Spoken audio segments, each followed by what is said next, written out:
Mtazamaji, karibu kwenye sehemu ya pili ya taarifa zaidi kupitia KTN News. Rais Uhuru Kenyatta anatarajiwa kula kiapo siku ya Jumanne kama rais wa taifa hili kwa mhula mwingine wa miaka 5.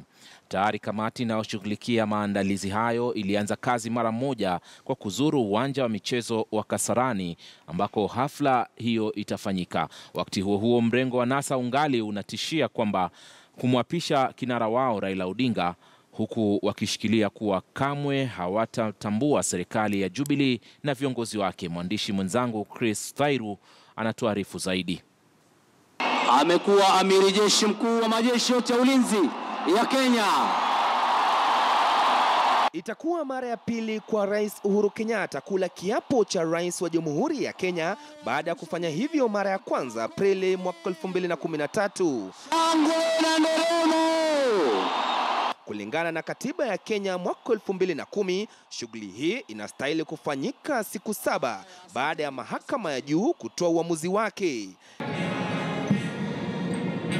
Hii ina maana kwamba Jumanne ijayo itakuwa siku ya mapumziko ili shughuli hiyo ya kitaifa ifanyike, ambapo Uhuru anatakiwa kuapishwa na Jaji Mkuu David Maraga katika uwanja wa michezo wa Kasarani. Na hii leo adhuhuri, kamati inayoshughulikia matayarisho hayo ilianza kazi mara moja kwa kukagua sehemu itakayofanywa hafla hiyo. The field itself here, the arena here can accommodate 60,000, like you say.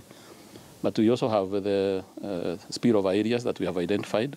Hata hivyo, shughuli hii inatukia wakati wa Kenya wamegawanyika kwa misingi ya kisiasa na kikabila, na Rais Uhuru Kenyatta atakuwa na kibarua kuwaunganisha wa Kenya. After every election, heavily and bitterly contested, there are fallouts among the ranks and the file of the citizens. And it is the role of each and every government and every president to make sure that he carries everybody, those who voted for him and those who didn't vote for him. Kama Raila wanted to be the president of this country, he had a vision.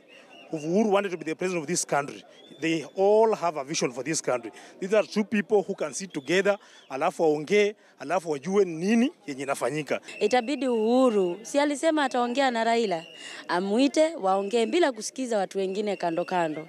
Hali kama hiyo ilishuhudiwa baada ya uchaguzi mkuu wa mwaka 2013, wakati rais na naibu wake William Ruto walitembea sehemu mbalimbali katika juhudi ya kuwataka Wakenya waishi pamoja na kujiepusha na migawanyiko.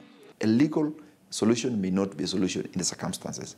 This requires a political solution. It requires Kenyans participating, a feeling that they are part of this government. It's not about Uhuru and Ruto and a few other people around him. It's about Kenyans as a whole. He also is going through his last term, so he may want to leave a legacy as a president that who brought everybody together.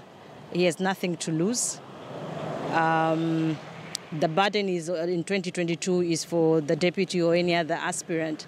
Lakini huku wana Jubilee wakiendelea kujipanga na matayarisho ya kumwapisha Uhuru Kenyatta, wapinzani wao kwenye mrengo wa NASA wanaongozwa na Raila Odinga wameshikilia kuwa kamwe hawataitambua serikali ya Uhuru Kenyatta na kuwa wako tayari kumwapisha kinara wao Raila Odinga. Alafu sheria inasema ukitaka kuapisha rais ulete judge. Orengo ataleta judge. Tutakuwa tunavunja sheria ama hatuvunji sheria? Wale wakiapisha na sisi tunaapisha. Wakiapisha tunaapisha. Japo NASA ilikuwa imeapa awali kuwa ingetaka uchaguzi mwingine ndani ya siku 90, kiongozi wake Raila Odinga aliporejea kutoka Marekani alisema kuwa atatoa mwelekeo halisi kuhusu hatua watakayochukua, akitilia shaka endapo uchaguzi unaoendeshwa na IEBC unaweza kuwa huru. Huku Rais Uhuru Kenyatta akijitayarisha kuapishwa kwa mara ya pili, ni wazi kuwa kibarua kigumu kinamsubiri kuwaleta Wakenya pamoja, ikizingatiwa kuwa mrengo wa NASA umeshikilia kutoitambua serikali ya Jubilee. Chris Thairu, KTN News, Nairobi.